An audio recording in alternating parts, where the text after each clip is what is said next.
જે નવા બે લેન જે છે એને આડ કરવામાં આવશે. અત્યારે સુભાષ બ્રિજ જે છે એ 3 લેન છે, એને 4 લેન કરીને રિસ્ટોરેશન કરવામાં આવશે. જે 18 મીટરનું જે અત્યારનું જે કેરેજ વે છે એને 3 લેનથી 4 લેન કરવામાં આવશે.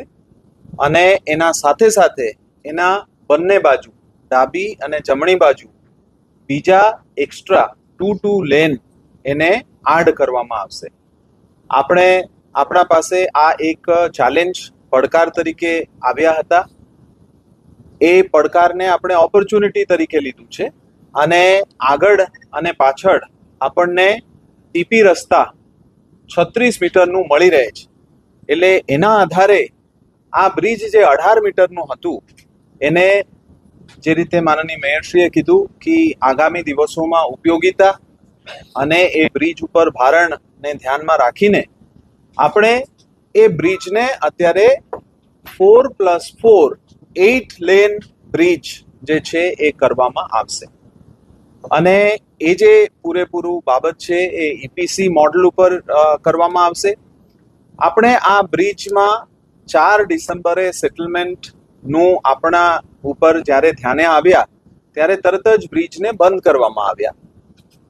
લોકોના જાહેર સેફટીના હિતાર્થે આ છેલ્લા 20 દિવસથી સતત અલગ અલગ નિષ્ણાતો, એ ચાહે IIT રૂરકી હોય, SVNIT હોય, અલગ અલગ સ્ટ્રક્ચરલ એક્સપર્ટ હોય, આ તમામ લોકોને સાથે લેવામાં આવ્યા હતા. આ એક કમિટી બનાવવામાં આવ્યા હતા. કમિટીના રિકમેન્ડેશનના આધારે આપણને એ જોવા મળ્યા કે એનું જે સબસ્ટ્રક્ચર છે એને હજુ સ્ટ્રેન્થનિંગ કરી આપણે સુપરસ્ટ્રક્ચર પૂરેપૂરું એને ચેન્જ કરીને એને રિસ્ટોરેશન કરી શકાય છે. એટલે આપણે રિસ્ટોરેશન તો કરીએ જ છીએ, પણ એના સાથે સાથે આપણે 2 નવા લેન પણ બનાવીએ છીએ. એટલે એનાથી એનું જે કેરેજવે છે એ કેરેજવેમાં વધારાનું ક્ષમતાવર્ધન થશે.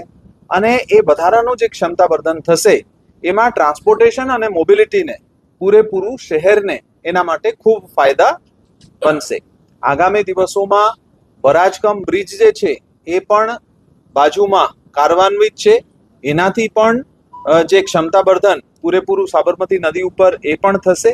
એટલે સંપૂર્ણ રીતે સુભાષ બ્રિજ જે છે એ છેલ્લા 52-53 વર્ષથી જે રીતે શહેરના સેવામાં આવ્યા એ રીતે આપણે આગામી દિવસોમાં ઝડપથી કામ થાય એના માટે આ જે રિસ્ટોરેશનનું કામગીરી છે આપણે 9 મહિનામાં પૂર્ણ કરવાનું આયોજન છે. અને જે નવા બ્રિજ છે જે બંને બાજુ 2 લેનનું હશે એ આગામી 2 વર્ષમાં પૂર્ણ થાય એ રીતે એને ફેઝિંગ કરવામાં આવ્યું છે. એટલે સંપૂર્ણ રીતે જે આપણું અત્યારે જૂના બ્રિજ છે એ જૂના બ્રિજના જે પિયર છે એને સ્ટ્રેન્થનિંગ કરવામાં આવશે, એને સ્કાવર પ્રોટેક્શન માટે સક્ષમ બનાવવામાં આવશે અને એના ઉપર સુપરસ્ટ્રક્ચરને રિસ્ટોર કરીને પૂરેપૂરું સુપરસ્ટ્રક્ચરને ડિમોલિશન કરીને રિસ્ટોર કરવામાં આવશે. કમિટીના આ જે રિપોર્ટ છે એ રિપોર્ટના આધારે આ આપણે નિર્ણય લેવામાં આવ્યું છે.